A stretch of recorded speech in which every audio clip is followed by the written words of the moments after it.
Donc j'ai le plaisir, l'honneur de présenter notre dernier conférencier de la matinée, Eduardo Viveiros de Castro, anthropologue brésilien qui enseigne à l'Université fédérale de Rio de Janeiro, qui a travaillé beaucoup sur les collectivités amérindiennes, qui s'est fait connaître en France, surtout à partir d'un article consacré aux perspectives amérindiennes qui avait été discuté par Philippe Descola dans Par de la nature et culture. Et je crois que pour lui, vous étiez un représentant de l'animisme, une figure exemplaire de l'animisme. Plus tard, a été traduit Métaphysique cannibale au PUF en 2010, qui a eu un retentissement en France qui fait qu'il est toujours ici le bienvenu, un interlocuteur principal. Et je crois que tout dernièrement aussi, Politique des multiplicités est en français, oui. Sur Pierre Clastres. Oui.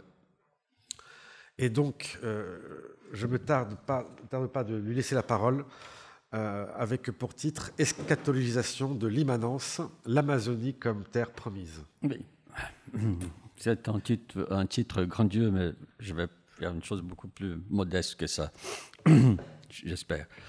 Alors, merci Camille. Je pense que je voudrais tout d'abord que la position des actants, Gaïa et théologie, dans notre colloque ne semble pas avoir été tout à fait très claire pour les organisateurs, puisque le titre était Gaïa face à la théologie. Par contre, la page d'annonce nous avertit que le colloque nous propose de réfléchir aux manières dont la théologie ainsi que la politique et la science peuvent faire face à Gaïa. Donc, on ne sait pas si c'est Gaïa face à la théologie ou la théologie face à Gaïa. Ce n'est pas la même chose du tout. On lit ensuite que le but, je cite, le but de ce colloque est de laisser la figure nouvelle de Gaïa ébranler autant que possible les formes d'expression de la religion. Il semble donc que ce ne soit pas tant la réalité de Gaïa à l'époque de l'Anthropocène, c'est-à-dire des changements climatiques dont parle le colloque, qui serait ici en discussion, mais plutôt la nécessité pour l'Église d'accueillir pleinement Gaïa, de lui donner un sens théologico-politique capable d'informer activement la praxis du peuple de Dieu.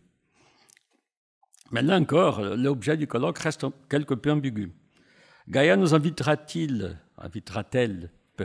à repenser uniquement les formes d'expression de la religion, ou aussi quelque chose de la substance du contenu de cette religion, de la religion chrétienne.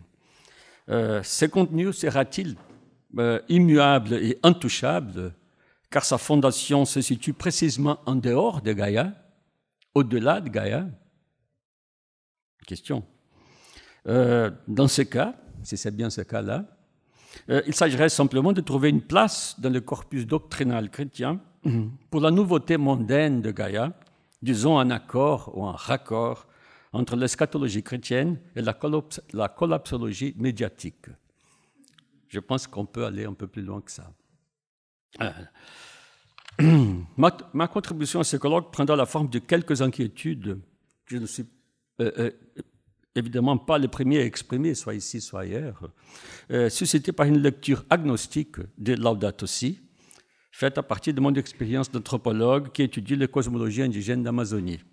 J'ai dit lecture agnostique aussi dans le sens des anti-gnostiques.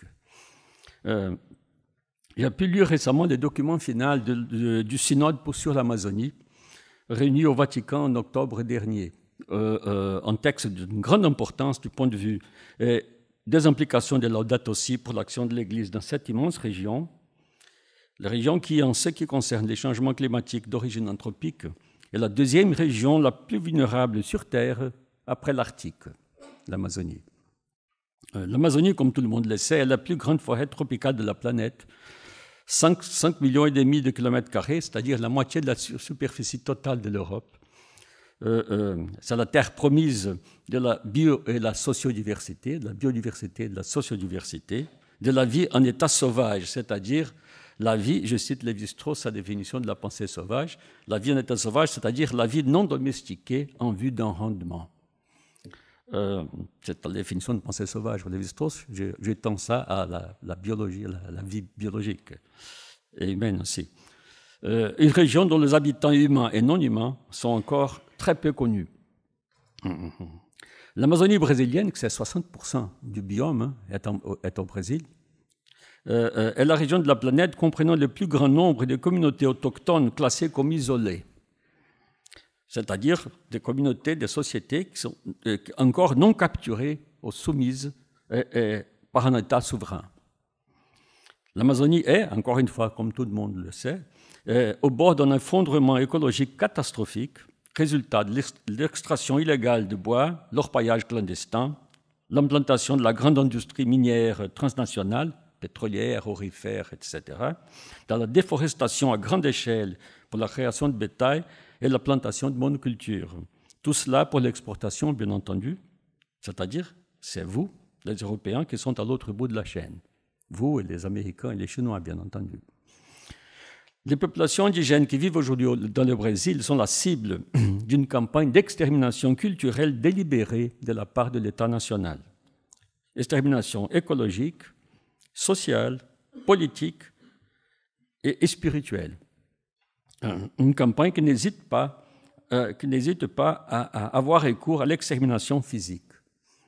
Nous sommes confrontés à un écocide gigantesque, à un ethnocide systématique, qui ne date malheureusement pas d'aujourd'hui, en fait, ça date de 5 siècles, mais qui ont été brutalement accélérés par le gouvernement d'extrême droite qui a pris le pouvoir en 2019 et qui considère les peuples aborigènes, c'est-à-dire originaires, comme des envahisseurs du territoire brésilien, une menace à la souveraineté nationale. Un gouvernement négationniste climatique qui ne manque pas l'occasion de manifester son abjecte servilité devant l'actuel président des États-Unis, qui a importé les techniques de propagande de la alt-right de ce pays, qui est en train de mettre en œuvre une politique économique inspirée du Chili de Pinochet, qui est politique ouvertement dirigée par et pour le grand capital. Un gouvernement férocement extractiviste, anti-indigène, raciste, obscurantiste, mafieux et corrompu, dont le président est un admirateur avoué de la dictature militaire des années 60, soit 70, qui fait publiquement l'éloge de la torture et qui est associé par des liens de parenté et d'amitié à des puissants groupes criminels issus des forces de sécurité. Un gouvernement qui a comme une de ses bannières une guerre culturelle contre l'éducation publique, l'université, la recherche scientifique, la création artistique et la pensée en général. Enfin, et ce n'est pas la moindre des ironies, un gouvernement qui se déclare profondément chrétien et qui a été élu avec 2 fois plus de voix évangéliques, néo-pentecôtistes en grande majorité, 2 fois plus de voix évangéliques que celles reçues par les candidats du Parti des travailleurs. Les votes catholiques étaient répartis à égalité entre les 2 candidats.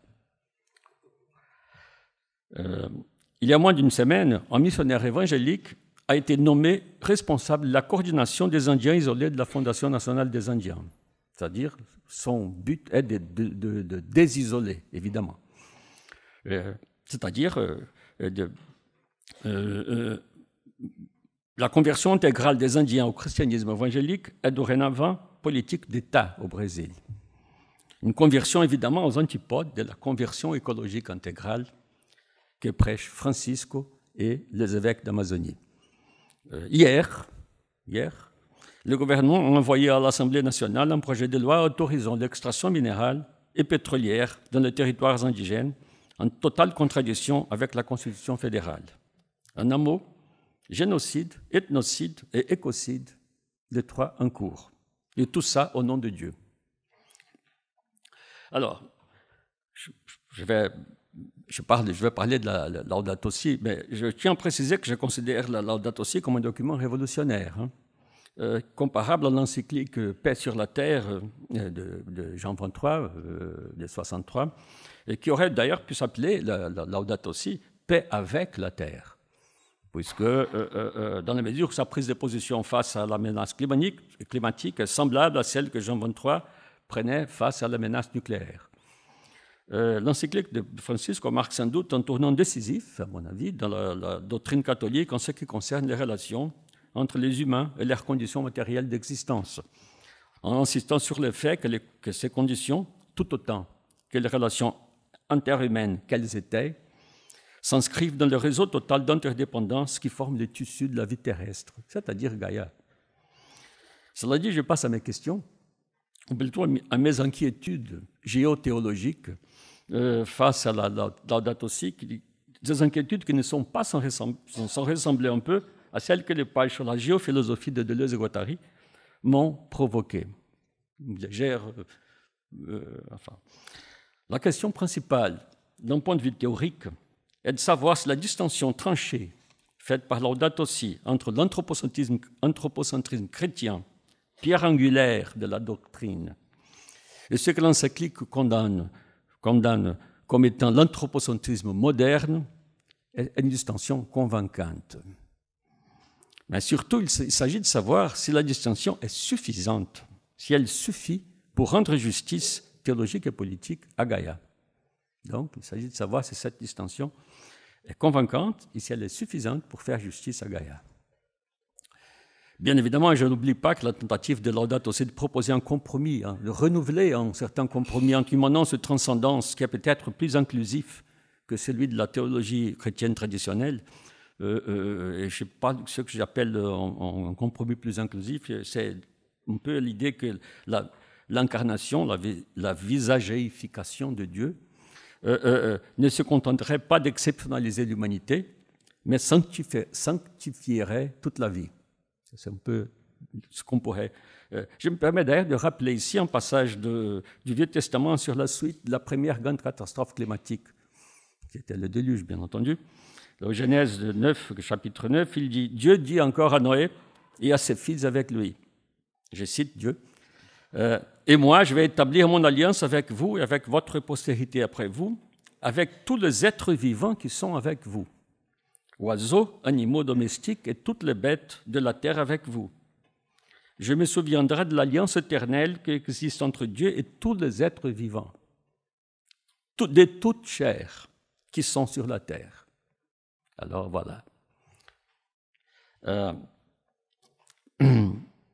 Je sais bien sûr que cette tentative de proposer un nouveau compromis entre immanence et transcendance par Laudato Si a été considérée par les catholiques conservateurs comme un peu plus que suffisante, quand même comme une tentative téméraire et même hérétique, non seulement pour avoir repris l'esprit de gauche de la théologie de la libération, finalement, mais avec sa critique de l'injustice économique et sociale, mais aussi pour voir flirter avec le panthéisme et fait des compromis avec le paganisme. J'ai entendu parler de ça, hein, en s'orientant vers une écothéologie légèrement, quasiment hérétique pour les cathos de droite, quoi.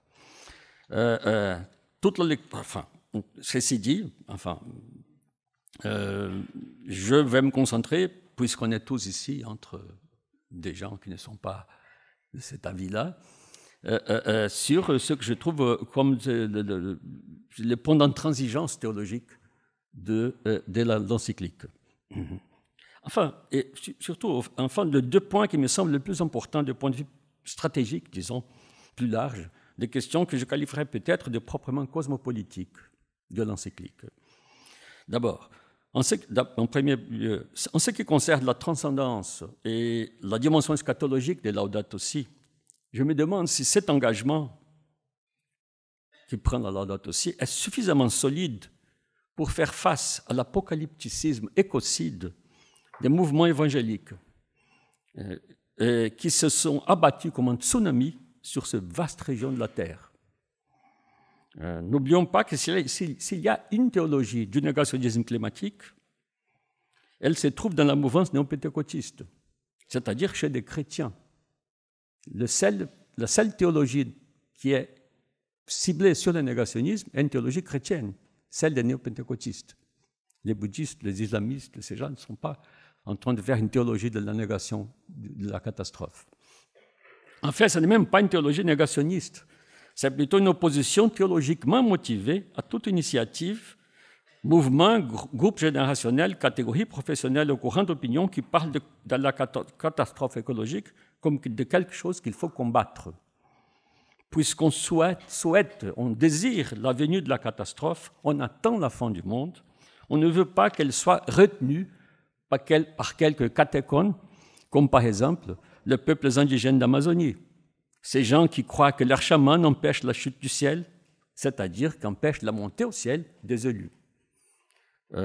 En ce qui concerne, d'autre côté, en ce qui concerne l'immanence, la dimension écologique de Laudato Si, on se demande si la théologie de la sobriété, prêchée dans l'encyclique, a une force persuasive capable de neutraliser l'attrait de la théologie de la prospérité, répandue à partir des États-Unis, par ce que le philosophe William Connolly appelle la machine de résonance évangélico-capitaliste, c'est-à-dire la sinistre convergence politique entre les masses qui veulent l'Armagédon et attendent le ravissement, et les élites qui s'arment jusqu'aux dents pour défendre leurs bunkers climatisés, alors qu'elles se préparent à abandonner la terre à la misère et au chaos.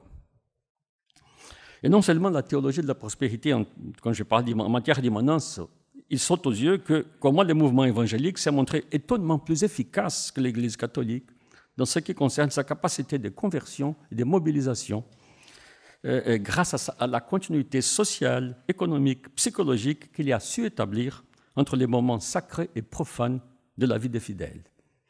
On voit ça au Brésil, les mouvements évangéliques. Maintenant, le Brésil, bientôt, aura la majorité de la population évangélique. C'était le plus grand pays catholique au monde. Alors, en ce qui concerne l'attention particulière à accorder aux valeurs, je cite la Laudato Si, paragraphes 146 et 169. L'attention particulière qu'il faut accorder aux valeurs et aux traditions culturelles des peuples autochtones ou aborigènes, comme Francisque dit, et il faut accorder cette attention particulière non seulement parce qu'ils sont particulièrement menacés par la cupidité et la corruption capitaliste, mais parce que ces traditions sont des exemples de respect et d'amour pour la terre, dont les chrétiens devront nous inspirer, ce qu'il dit dans l'encyclique. Alors, en ce qui concerne cette attention particulière, la question que Pierre Clastres posait à l'ethnologie devrait être étendue à la théologie. Je cite Clastres. On ne projette plus sur les sociétés primitives le regard curieux ou amusé de l'amateur plus ou moins éclairé, plus ou moins humaniste. On le prend maintenant, en quelque sorte, au sérieux, les primitifs. La question est de savoir jusqu'où va cette prise au sérieux. Et cette question est particulièrement mise en avant, je pense, dans le document final du Synode pour l'Amazonie, qui semble aller plus loin que Laudato Si, en ce qui concerne les traditions indigènes, en proposant une conversion culturelle, je cite, comme partie intégrante de la conversion écologique de l'Église amazonienne, et en légitimant ce que le document appelle les forces spirituelles immanentes que les peuples indigènes identifient dans la création. Alors je cite le paragraphe 9 du document final qui dit « La recherche de la vie en abondance par les peuples indigènes d'Amazonie se concrétise dans ce qu'ils appellent le bien-vivre et qui est pleinement réalisé dans la béatitude. Il s'agit de vivre en harmonie avec soi-même, avec la nature, avec les êtres humains et avec l'être suprême, parce qu'il y a une intercommunication entre le cosmos entier, où il n'y a ni exclusion ni exclu, et où nous pouvons créer un projet de vie pleine pour tous. Une telle compréhension de la vie se caractérise par l'interconnexion et l'harmonie des relations entre l'eau, le territoire et la nature, la vie communautaire et la culture, Dieu et les différentes forces spirituelles. Donc alors, les forces spirituelles non divines, au sens du Dieu chrétien, ont été plus ou moins, disons, légitimées par les documents finaux du Synode pour l'Amazonie. La question, en bref, concerne la relation complexe de la théologie chrétienne avec l'immanence, ou plutôt la relation entre l'immanence, la transcendance et les différents sens que prend la dimension du surnaturel dans la théologie chrétienne et dans les cosmologies extramodernes ou antimodernes. En un mot, la question consiste à savoir dans quelle mesure la théologie chrétienne est prête à apprendre avec ce qu'on avait la mauvaise habitude d'appeler animisme, à apprendre à réactiver l'animisme, au sens que Isabelle Stenger donne à ces deux mots, réactiver et animisme. Est-ce qu'elle est prête à réactiver l'animisme? Question. Alors, l'imaginaire spatio-temporel, scientifique, politique et philosophique, qui s'est construit aujourd'hui autour de la très ancienne figure de Gaïa et de son compagnon le plus récent, l'Anthropocène, a pour pôle d'attraction et de répulsion la distinction caractéristique de la modernité, à savoir la distinction très connue entre nature et culture. Gaïa, le mot Gaïa, le concept de Gaïa, gravite sémantiquement autour du pôle de la nature, tout en les problématisant, bien sûr, distinguant, pour ne pas dire opposant, l'université planétaire et physique de Galilée à la singularité biogénique terrienne de Lovelock et Margulis. L'Anthropocène, de son côté, met en évidence le pôle de la culture ou de la société dans ses diverses incarnations, capitalisme, technologie, colonialisme, etc., en même temps qu'il problématise le bicaméralisme physico-politique moderne en soulignant la convergence d'échelles chronologiques, géographiques, thermodynamiques entre les processus géobiochimiques anthropiques et non anthropiques. Enfin, la célèbre forciologique de l'espèce, etc. Alors, l'idée d'un enjeu religieux de la mutation climatique, c'est le mot du colloque, suggère cependant qu'une troisième dimension cosmologique ou une troisième catégorie ontologique est appelée à constituer la physionomie de Gaïa. Une dimension que j'appellerais, faute de mieux, le surnaturel. Je parle de surnaturel non seulement parce que Gaïa fait un clin d'œil au nouveau mythe, encore citer le synode, le colloque, ou plutôt parce que Gaïa attire notre attention sur la sagesse contenue dans les anciens mythes. Les 1000 noms de Gaïa, c'est le nom d'un colloque qu'on a fait. Mais aussi parce que le terme anthropocène désigne l'échec de l'exceptionnalisme humain comme fondement surnaturel du capitalisme en tant que religion, pour parler comme Walter Benjamin. Mais aussi parce que l'effondrement de la dualité nature-culture libère et réactualise la dimension originelle qui a toujours insisté derrière cette dualité, et dont la nature, au sens de cette dimension, peut être qualifiée, compte tenu de notre vocabulaire culturellement limité, de spirituel, car elle concerne l'aspect incarné de Gaïa, c'est-à-dire sa signification. C'est dans ce sens-là qu'il y aurait des enjeux religieux de la mutation climatique, et que le couple Anthropocène-Gaïa nous confronte au surnaturel, c'est-à-dire à l'avènement d'une éventuellement nouvelle formation géospirituelle, pour parler comme Bronislaw Dzerzhinsky.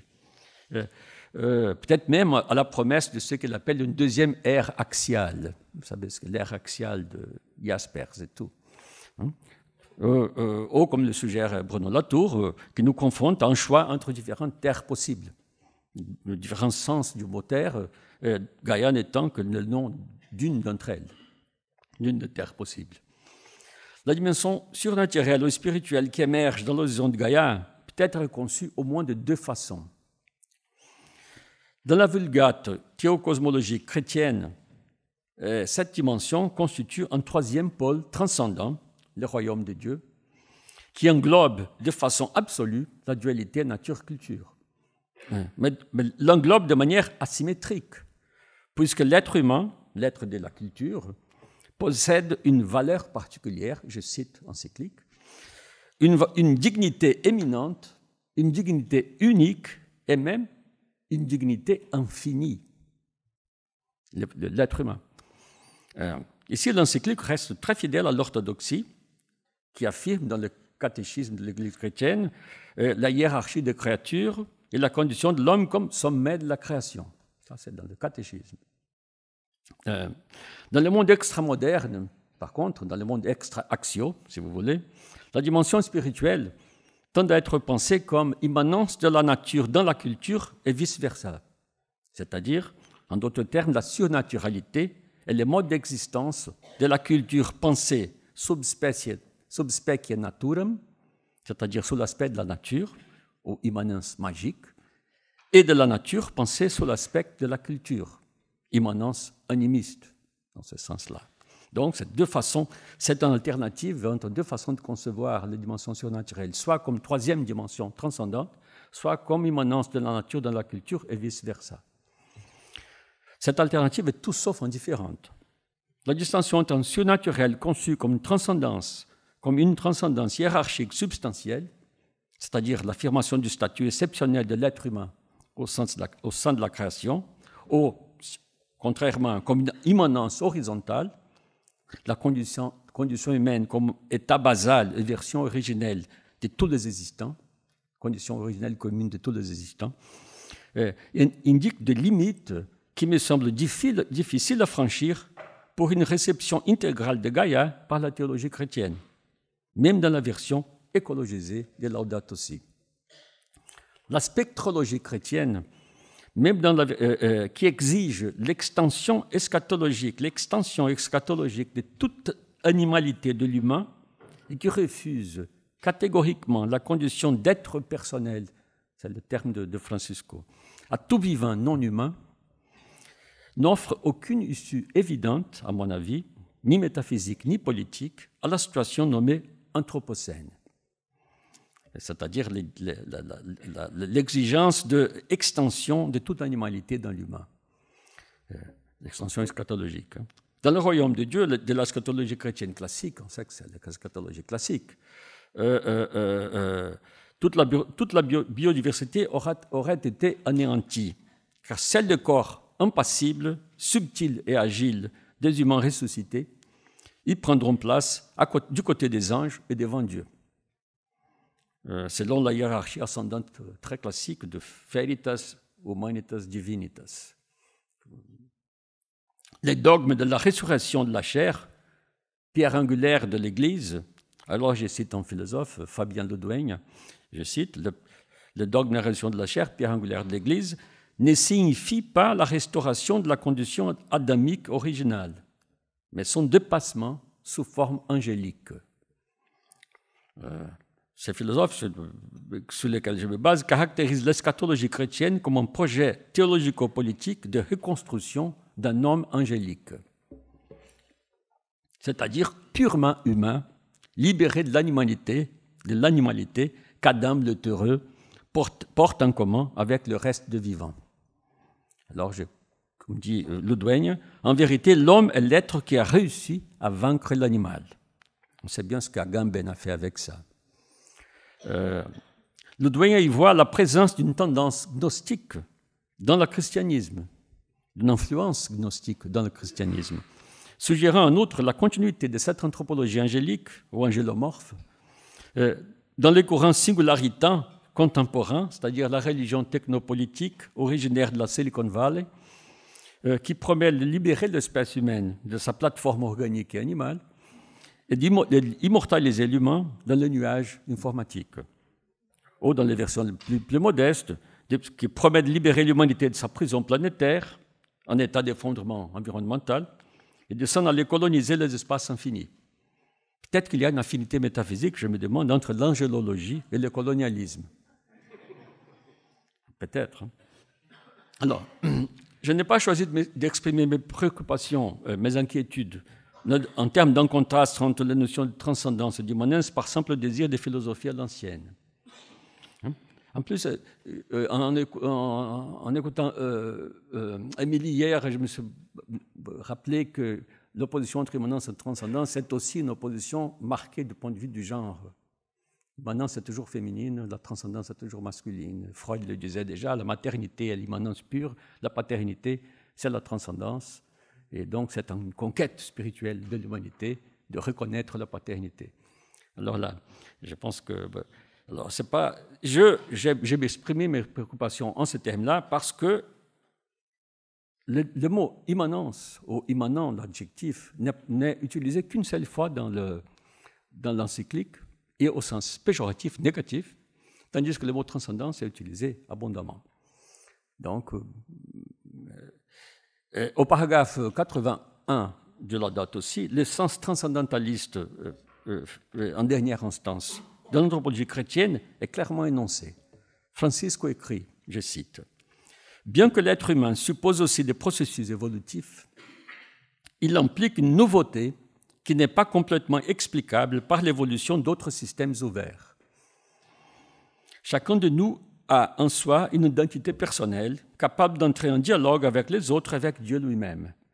La capacité de réflexion, l'argumentation, la créativité, l'interprétation, l'élaboration artistique montrent une singularité qui transcende les domaines physiques et biologiques. La nouveauté qualitative qu'implique le surgissement d'un être personnel, c'est le surgissement d'un être personnel dans l'univers matériel, suppose une action directe de Dieu, un appel particulier à la vie et à la relation d'un tu avec un autre tu. À partir des récits bibliques, nous considérons l'être humain comme un sujet qui ne peut jamais être réduit à la catégorie d'objet. Mais c'est au paragraphe 119 qui fait suite à une critique sévère de ce que Francisco appelle la démesure anthropocentrique moderne, c'est-à-dire l'arrogance technocratique qui fait croire à l'homme qu'il peut remplacer Dieu, finalement. C'est dans ce paragraphe-là que la tension entre immanence et transcendance s'exprimera, à mon avis, avec un maximum de clarté. Je lis. La critique de l'anthropocentrisme dévié, moderne, ne devrait pas non plus faire passer au second plan la valeur des relations entre les personnes. Si la crise écologique est l'éclosion aux manifestations de la crise éthique, culturelle et spirituelle de la modernité, nous ne pouvons pas prétendre soigner notre relation à la nature et à l'environnement sans assainir toutes les relations fondamentales de l'être humain. Quand la pensée chrétienne revendique, je souligne, une valeur particulière pour l'être humain supérieure à celle des autres créatures, cela donne lieu à une valorisation de chaque personne humaine et entraîne la reconnaissance de l'autre. L'ouverture à un tu, capable de connaître, d'aimer et de dialoguer, continue d'être la grande noblesse de la personne humaine.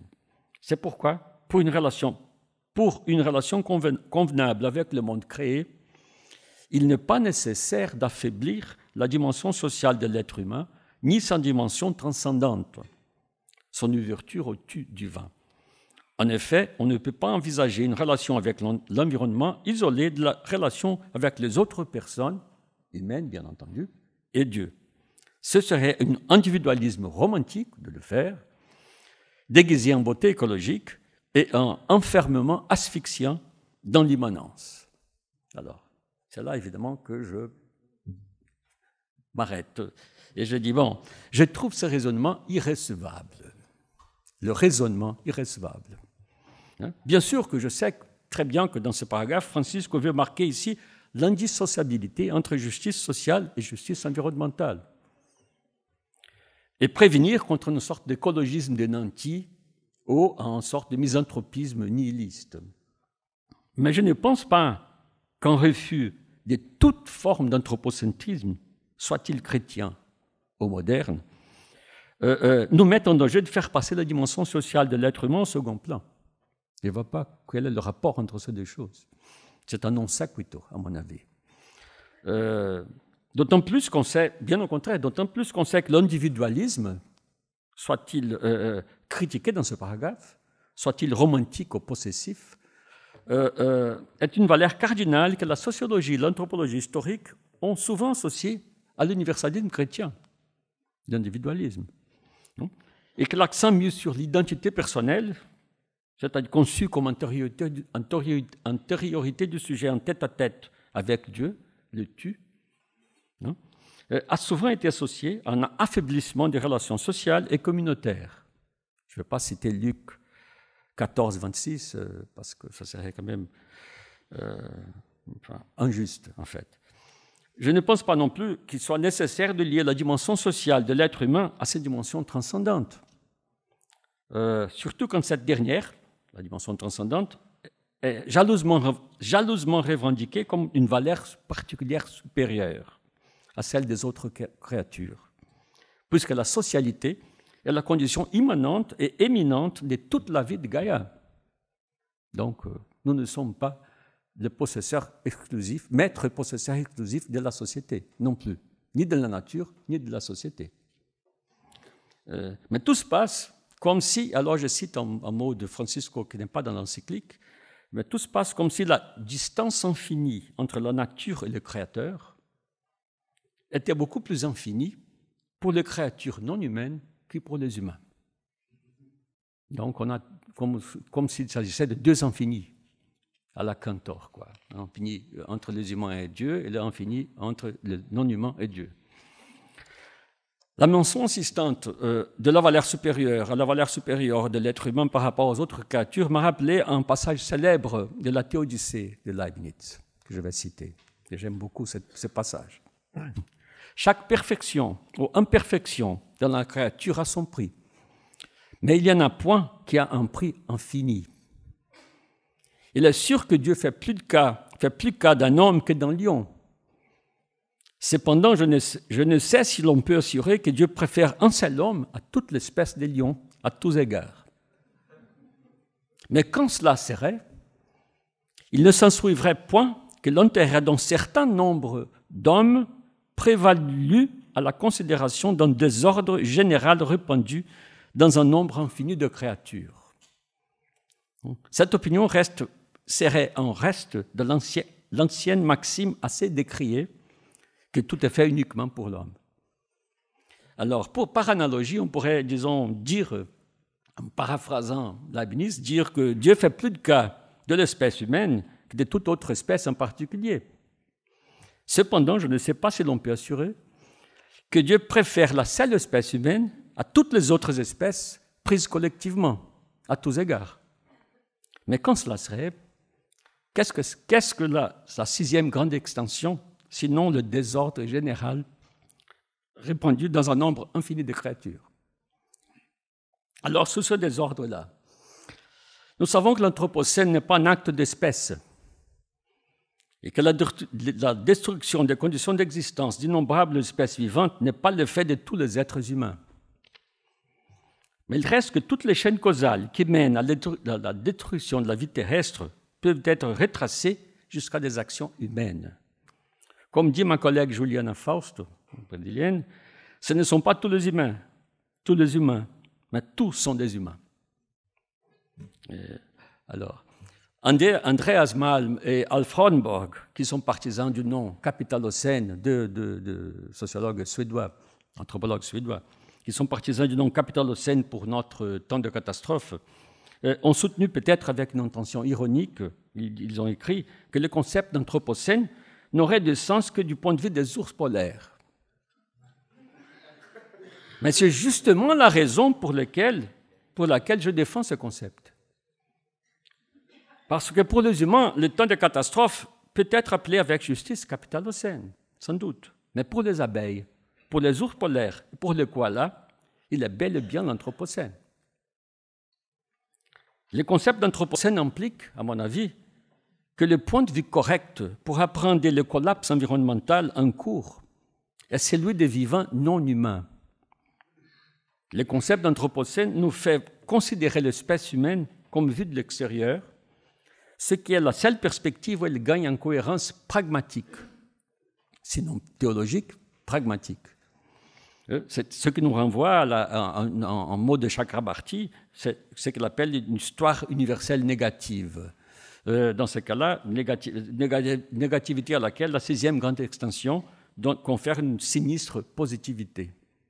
C'est-à-dire, les humains ne sont une seule espèce que dans la mesure où on le considère du point de vue des ours polaires, justement.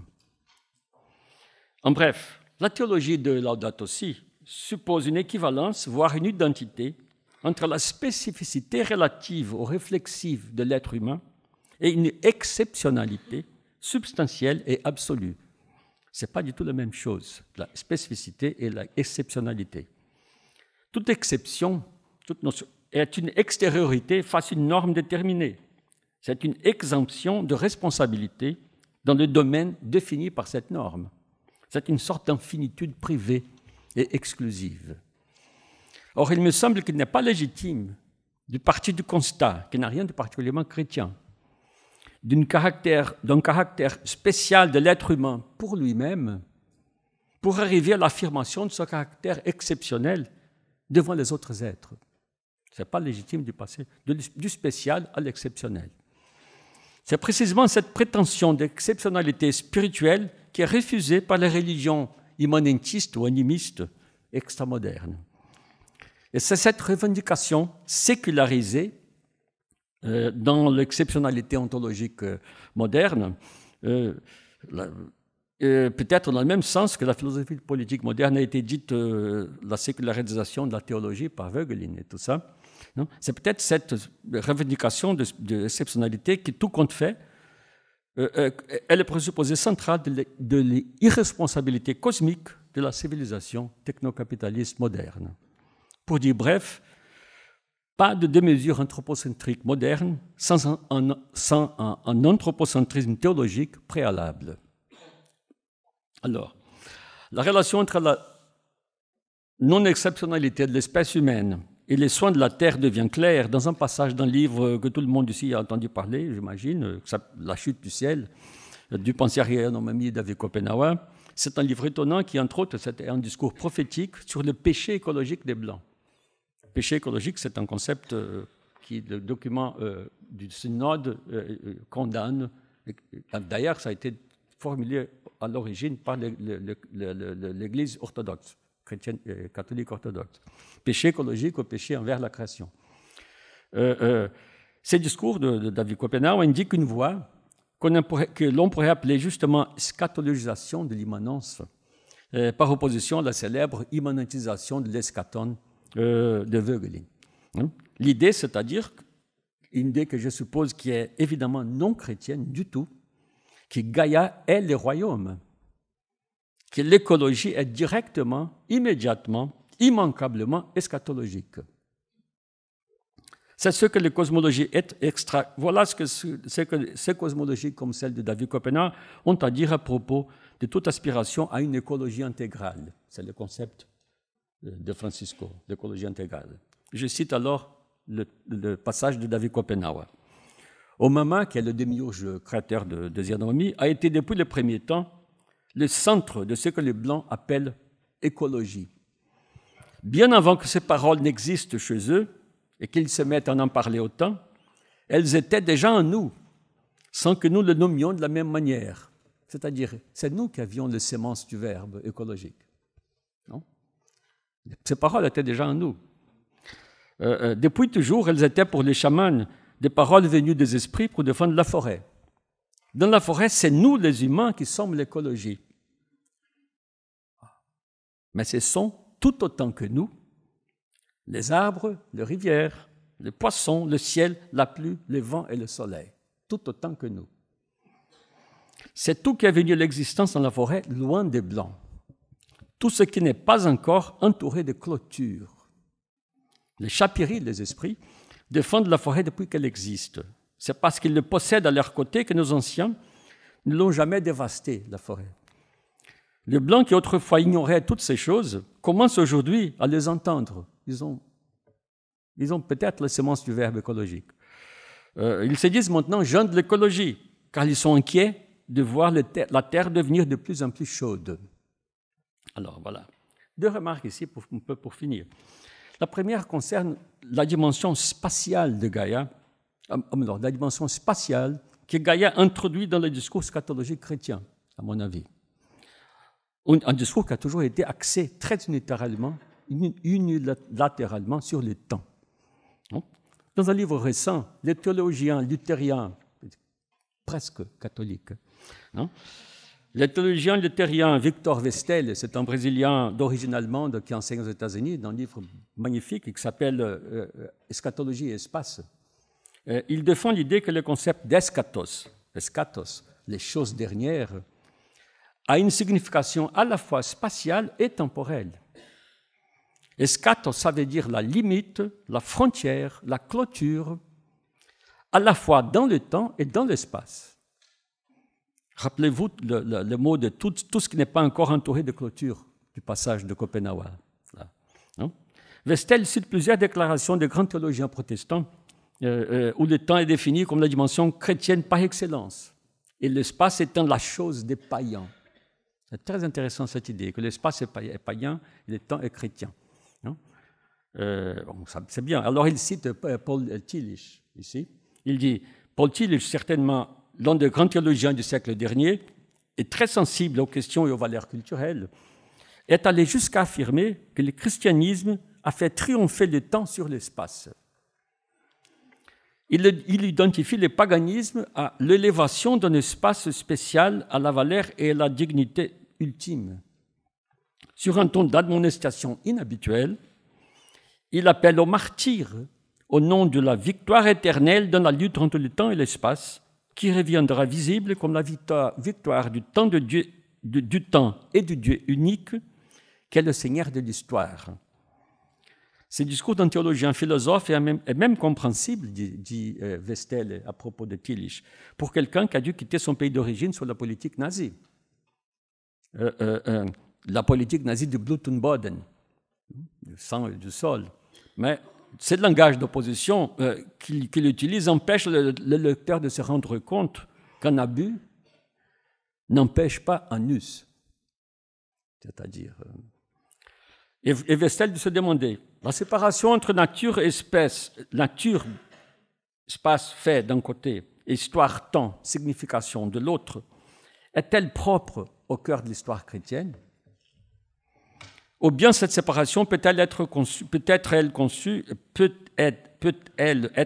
comme un dispositif herméneutique qui, même s'il prévaut dans le christianisme occidental, a sa propre généalogie et il ne doit pas être considéré comme un élément normatif ultime pour la construction de la théologie chrétienne?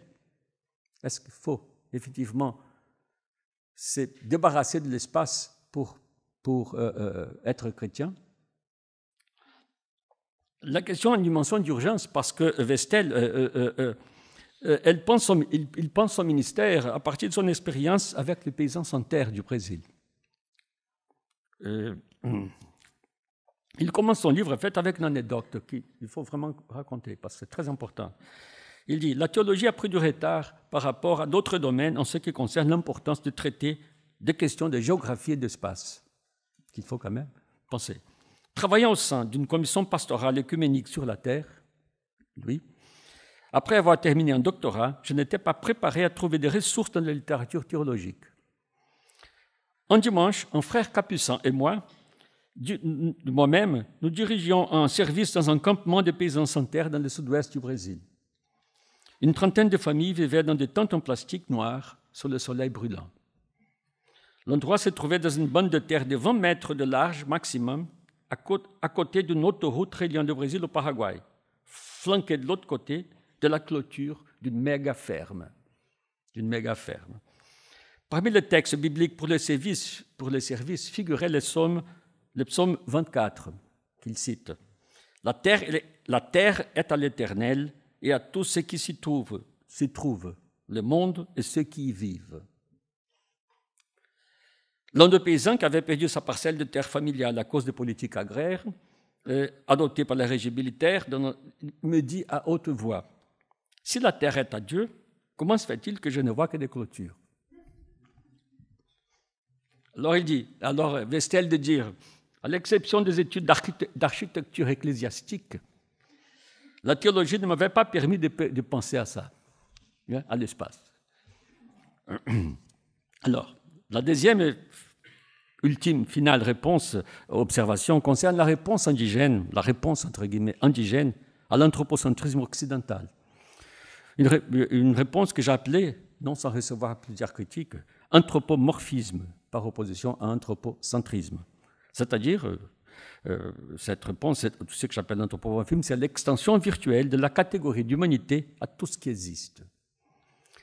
Dans les cosmologies indigènes, on trouve souvent l'affirmation selon laquelle les non-humains sont des humains, entre guillemets. C'est-à-dire qu'ils étaient des humains au temps mythique, ou restent des humains derrière les vêtements animaux, ou ont des esprits maîtres qui se chargent de lui, qui sont des esprits humanoïdes. Il y a plusieurs façons d'interpréter cette idée que les non-humains sont des humains, des gens. C'est-à-dire, ce sont des gens dans le sens où ils possèdent diverses, voire toutes, les capacités que nous considérons comme distinctives des humains. Ce qui nous dérange dans cette idée, à mon avis, c'est que les Indiens, les extramodernes en général, ne reconnaissent pas ces attributs comme étant des propriétés exclusivement humaines. Ils ignorent en somme la propriété privée, cette clause immuable de notre constitution métaphysique. Mais un monde commun, à mon avis, ce doit d'être moins mesquin, moins avare. Ceux qui partagent la maison commune, ce doivent de mettre ces propriétés en commun. Et en plus, je trouve la notion de maison commune bien, mais en même temps un peu dérangeante, puisque c'est une maison que nous bâtissons en même temps que nous la bâtissons. Donc nous sommes bâtis par la maison que nous bâtissons et nous sommes détruits par la maison que nous détruisons. Donc nous ne sommes pas dans une maison, nous sommes la maison, tout comme nous sommes la nature que se défend et non pas, nous ne sommes pas dans la nature. Enfin, mais cette notion d'anthropomorphisme n'est peut-être pas la plus appropriée. Les religions animistes ou immanentistes de l'Amérique indigène se caractérisent plutôt par ce qu'on pourrait appeler un prosopomorphisme universel, c'est-à-dire par la condition de personne qui est universalisée, précisément cette condition de sujet que la théologie de Laudato Si réserve à l'être humain, et qui pour les indigènes s'étend pratiquement à tout ce qui existe, virtuellement à tout ce qui existe. Contrairement à la devise cartésienne « je pense donc je suis », les cogito amérindiens s'exprimeraient plutôt par « il est donc il pense ». L'anthropomorphisme anatomique, éthologique qu'on trouve dans les mythes, dans le rêve, dans le récit chamanique, qui accompagne souvent ce prosopomorphisme, est plus de l'ordre d'une sorte de schématisme poétique qu'une position métaphysique arrêtée, à mon avis. Parce qu'en vérité, c'est la condition de personne qui occupe le rôle de substrat universel de l'être, et non pas la condition d'homo sapiens. L'homo sapiens, c'est simplement la façon dont la personne humaine se perçoit elle-même. Et donc, cela ne signifie pas que l'être humain, dans la conception des peuples amazoniens, n'est pas spécial. Je reviens là-dessus. En fait, il n'est pas spécial en même temps. Du point de vue cosmologique, l'humanité est en réalité l'inverse même, le contraire même de spécial. C'est le cas général, la forme générique et originale du vivant et de l'existant, dont dérivent toutes les espèces et les types naturels, les natural kinds, du cosmos actuel. Dans la vulgate mythologique amérindienne, la situation la plus courante est celle de tout ce qui existe a un aspect humain, qu'il soit vestige, vestigial, invisible, spirituel ou virtuel. Comme j'ai déjà eu l'occasion de répéter innombrables fois, pour les peuples indigènes, la condition originelle commune entre l'animalité et l'humanité n'est pas comme pour nous, modernistes, l'animalité, ce que les animaux et les hommes ont en commun, c'est l'animalité. Pour les Indiens, c'est exactement le contraire. Ce que les humains et les autres animaux ont en commun, c'est précisément l'humanité. La personnitude, souvent schématisée en termes anthropomorphiques. Ce qu'on a fini par appeler le perspectivisme amérindien, la conception indigène selon laquelle toutes les espèces vivantes sont perçues comme des êtres humains, tout en étant perçus comme des animaux, des plantes, etc., par les autres espèces. La condition originelle mythique, donc, est la condition réflexive permanente de tous les êtres vivants. En ce sens, l'être humain est bel et bien spécial pour lui-même. Chaque être est spécial pour chaque espèce, chaque étant, chaque vivant, chaque existant est spécial pour soi-même. Ça ne veut pas dire qu'il soit exceptionnel. Alors, je m'arrête là parce que on peut continuer dans la discussion de l'après-midi. Je veux simplement dire que, à mon avis, la question la plus brûlante aujourd'hui pour l'Église catholique au Brésil, c'est qu'elle sorte de sa position prudente vis-à-vis du néopéntecôtisme agressif, prosélytiste, génocide, ethnocide, et avec laquelle l'Église catholique traite avec des aménagements parce que finalement, il faut choisir son côté. De quel côté êtes-vous? Est-ce que vous êtes du côté des Indiens ou du côté de ceux qui se disent chrétiens, mais qui sont en fait, je ne sais pas comment. Voilà. Merci.